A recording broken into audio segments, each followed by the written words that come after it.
welcome to my channel, or welcome back if you love to, hang out here. I am Shay, your local numerologist. Make sure you guys like, subscribe, share. Make sure you are subscribed to my other channels, Queen Spirit 1126 and Answers by Queen Spirit. Alright, so we're going to go ahead and get into this reading. I am introducing everybody to their expression destiny number. So right now we are into expression destiny number 8. So your expression destiny number is based off of your very first name that is written on your birth certificate before any corrections was made or before you had a real name change, anything like that. It was broken down to a single digit or 11, 22, 33 master numbers, and it describes how you make it to your destiny, right? So your destiny is described in your life path number, and the expression destiny is literally how you get to these goals, how you reach everything. All right, the key traits that you use to excel in your life. So let's go ahead and get into this. I'm gonna start with the map card. Okay, wow. You got Magic Prayer, which came out upside down, and I'm definitely gonna read that. So the Magic Prayer definitely comes to a 5, which is about change, maybe about fear. All right, so we have self-will that goes unchecked can bring difficulties. A sign that you mistakenly believe that your way is the only way. Could the path you're on be leading you to a place of regret, or could you be pursuing something that isn't good for you? If so, you may be facing a painful lesson and a lonely one too. Perhaps it is time to pray and meditate on your highest good and the highest good of all. Spirit may have other plans for you. Be assured that they will be better than any you could ever dream of. All right, so 8 is hardworking, competitive, organized, authority, and of course a leader. One thing about the number 8 is that it can be a very serious number. So regardless of where 8 shows up in your chart, you can tend to be very serious, unmoving, unmotivated to do something different. And sorry, y'all, I'm checking outside. And kind of sticking to what you always know.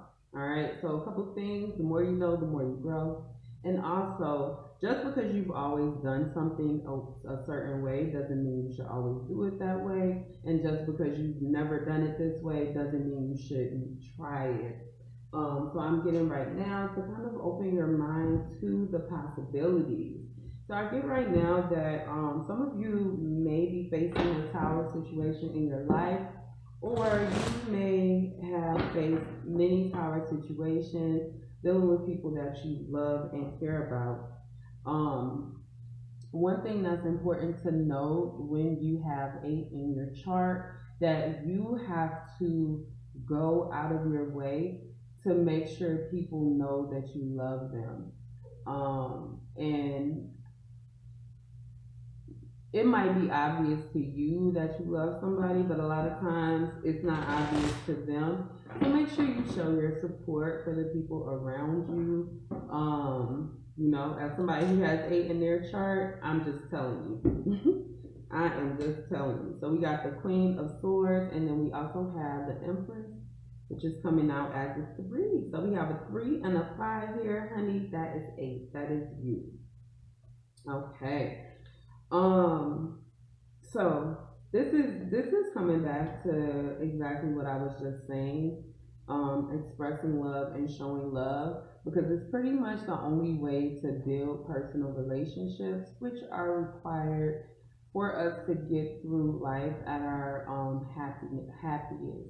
In order to bring more light to the world, you absolutely have to kind of commingle and coexist with other people, and show them the change that you want to see, be the leader that you want to be, right? So with the Queen of Swords, I feel like you guys have put up this wall, where if somebody betrays you or something like that, I hate to say it like this, but it's almost an attack on the whole group. You know what I'm saying? Like, oh, I went to this restaurant and they had an attitude, so I'm never visiting restaurants like this again. Just to be like, just to sum it up. Now, this could be with people, this could be with job, like whatever the case may be.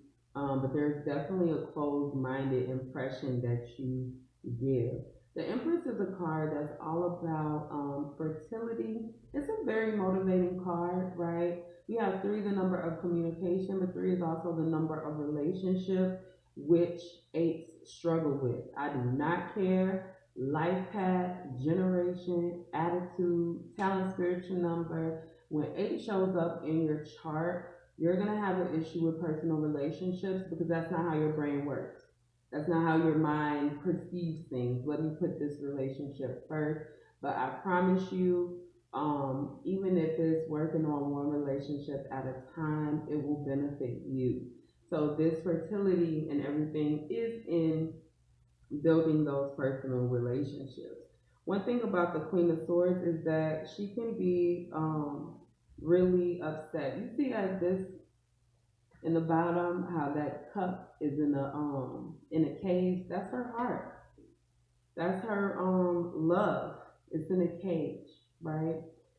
And that's not a good thing. You can't wear your heart on your sleeve to everybody, but there are definitely certain people in your life that deserve to know that you love them.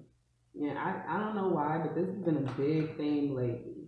You have to show people that you care. Otherwise, when something goes down, they're not gonna know, and you're gonna be sitting there looking like, okay, but I loved you all this time. Justice. You see this card, it's two sides of yourself, right? And you also have two cups here. So it's giving me the two of cups vibe, which is a number about connection and love, along with this sword, which we saw a sword over here, which is about intelligence and speaking, right? So with the Justice card, also being a number 11, you have to take the time out to really view what spirit is trying to give to you, because what I see now is that you haven't been taking advantage of the relationships that you really need to in life. And one of those reasons is because you don't trust anybody. And you may be a little bit obsessed with work. Some of us have that issue.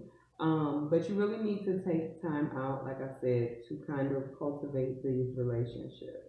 This Justice card has two people. It's one person kind of looking at the mirror or something like that. It's like a inner self, like how I feel inside, how do I see myself inside, how do I bring balance to what I feel inside to what's going on with the outside world. You guys might struggle with just being really rational, dismissing your emotions, dismissing other people's emotions, not trusting what people say to you about how they feel. All right, so what other pitfalls do we have for our expression destiny 8? So I get this vibe that you guys really have an issue with karma. Um, 8 is the number of karma, right? If I could define any other number for karma, eight's gonna be it. It's literally what goes around comes right back around. So you end up exactly where you started. That's how the number 8 works. So you have to make sure you're putting out the energy that you want back. And even if somebody, I just saw 911, guys. Even if somebody betrays you, I don't know why I want to say overlooked, overtalked, somebody doesn't appreciate you or anything like that. Don't move in such a way where you're trying to get revenge on them. The best revenge you can get on somebody is forgetting they fucking exist, and that's period. What's this saying? I don't miss no ex. I don't miss no text. What she say? I pretend it never happened. Pretend shit never happened. Pretend that shit never happened. Alright, so Two of Swords. What is this Two of Swords regarding? Oh, karma. a lot of times people miss karma, right? Because when you think of the world of social media and how we view people on a regular basis, which is on their social media or whatever they decide to put out in the public, they are deciding to put their best foot forth, right? A lot of us get really irritated at people who always want you to feel sorry for them, like, oh, it's just like shut up. So people like to put their best foot forth. Oh, I'm so happy. I'm on vacation. I have all this money. Like, but at the end of the day, people could say anything, which I think helps a little bit with the distrust that you have for the outside world. So definitely, when it comes to karma, you have to know that we all get our karma. It's just that you sow the seeds that you plant. What goes around comes around. You reap what you sow. Am I missing the saying? It all means the same thing. You have to put out what you want back. And I would say to make sure you're not focusing on other people getting their karma because that'll come back to you. As well as you're always going to receive the karma that you deserve, especially being a damn eight. So make sure that you are putting out the energy that you really, really want. I can't stress that enough. That's all I have for my eights. Make sure you guys like, subscribe, and share, and I'll see you next time.